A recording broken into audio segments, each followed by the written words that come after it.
যারা নৌকাকে ভালোবাসেন, যারা নূহ আলাইহিস সালামের কিস্তি, শেখ হাসিনা বঙ্গবন্ধুর নৌকাকে ভালোবাসেন, তারা আজকের ভিডিওটা ছড়িয়ে ছিটিয়ে দিবেন।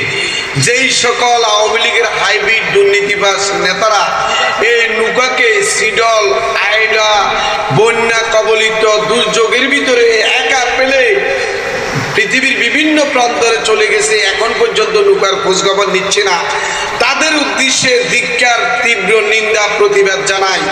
তোমরা পলায়ন করলেও চলে গেলেও আমরা যারা বাংলাদেশের এই নৌকা পাগল, নৌকাকে যারা ভালোবাসি, যে সকল সমর্থকেরা আছি, তারা ইনশাল্লাহ এখান থেকে নৌকাকে আবার মেরামত করে সচল করে সেই সাগরের ঘূর্ণিঝড়, তুফান, জলোচ্ছ্বাসের মাঝ থেকে উদ্ধার করে ইনশাআল্লাহ আমরা এটিকে আবার সচল করবই। জয় বাংলা, জয় বঙ্গবন্ধু।